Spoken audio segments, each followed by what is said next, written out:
Hi everyone, and welcome back to my channel. Last week I posted a video telling you that difficult times are coming and that you need a plan B. The response was tremendous, and many of you asked a lot of questions about a plan B. So I'm going to do a series of videos showing you the SPJ method of creating a plan B. To clarify, plan A is for us to be prosperous and thrive in our current situations, or to go from our current situations to better circumstances with ease. That plan is dead in the water because the corporatocracy has a different plan for you, and it's in full motion as we speak.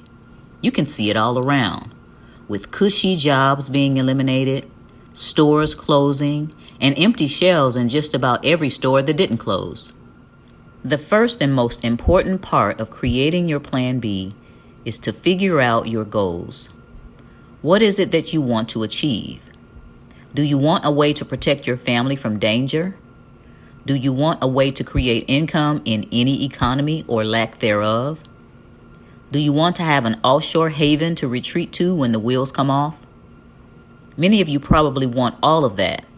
So over the course of the next few weeks, I'll share my insight about ways to achieve many of the goals of having a plan B.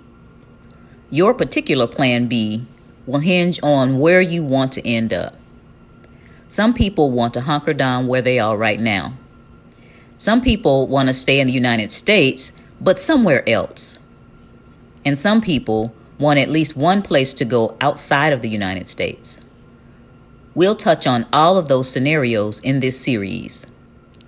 Before we start with mapping out a plan, I want to alert you to the fact that after I go over how to create a plan B, I'm going to present a short series of videos on how to financially prepare for your plan B, which is a very, very detailed subject and needs serious attention.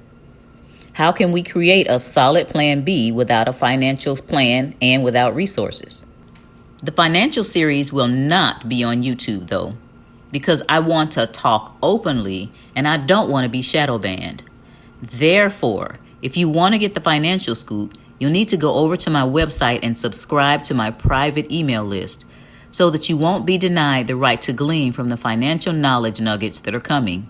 My website is wakethepeople.com. And right when you open the page, you'll see a form to subscribe and join my personal tribe.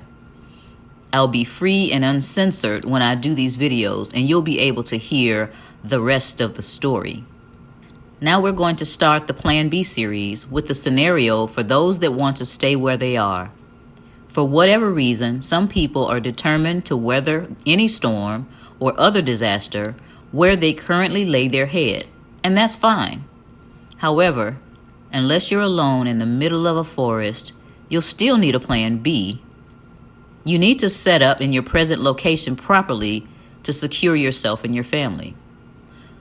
I'll never forget, I was speaking at an international conference, and when I wasn't on stage, I took the time to attend other speakers' breakout sessions.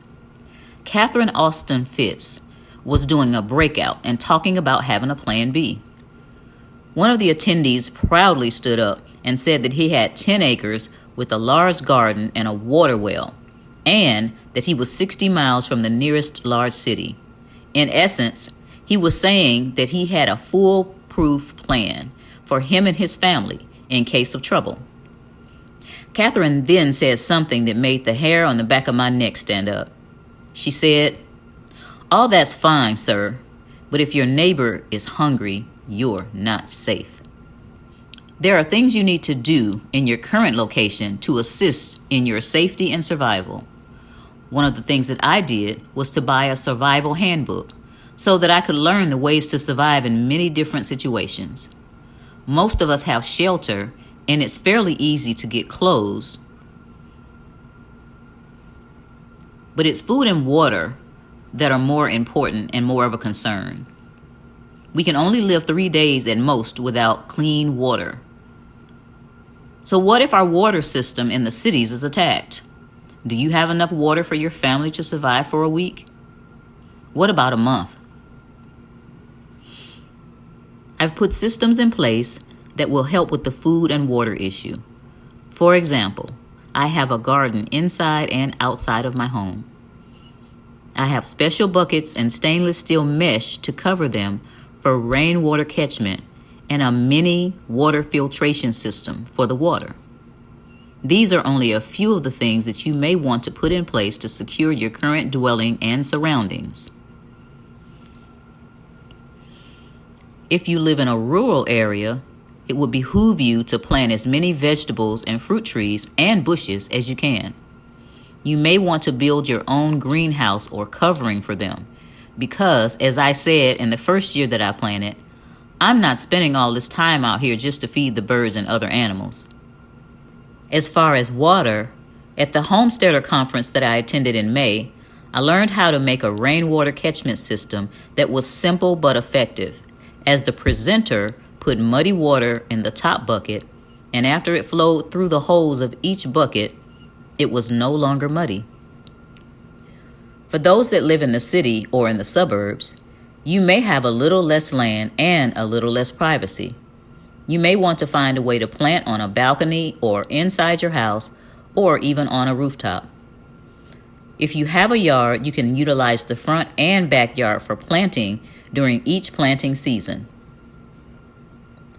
I met a woman at the Homesteaders Conference that earns $5,000 a month with her 1/4 acre garden.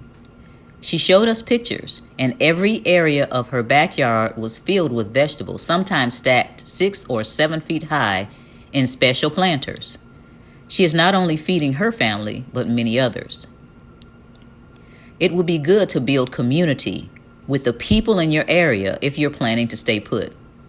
Shout out to Pretty One for that. Community will keep chaos down, and you'll have extra eyes and ears on what you've built up. Spending time getting to know your neighbors instead of watching TV is key. We spend so much time entertaining ourselves that we fail to realize that if we use that time to learn how to take care of ourselves, we could survive almost any troubling scenario. As you can see below, I've placed some links to some of the items that I've purchased. Some of them I didn't mention in the video because they may be considered as inciting violence. But when you're prepared and your neighbor is hungry, well, you get the picture. I'm going to wrap up this video now, but in a few days, I'll speak to those that want your plan B to be somewhere else within the United States or Canada, besides where you are now. I'll give you some ideas on where the wealthy are developing their plan Bs and why I believe some places for a plan B in the United States or Canada are better than others. After that, we'll explore an international plan B and all that goes into finding and securing a place that will be sustainable for you and your family. Some countries are better than others when it comes to moving abroad.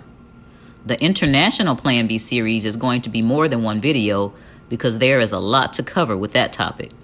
And I want to devise a way for people in various cities to link up and form bonds because that's exactly what the wealthy are doing, especially in Texas and Utah.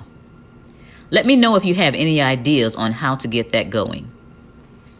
Now for your assignment. Your assignment for today is to go and watch the apocalyptic television series called Revolution. Yes, I just told you to go watch the Electronic Income Reducer.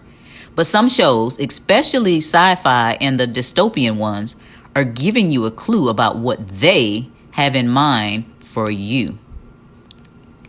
Please like, share, and subscribe to the channel, and tell others about it.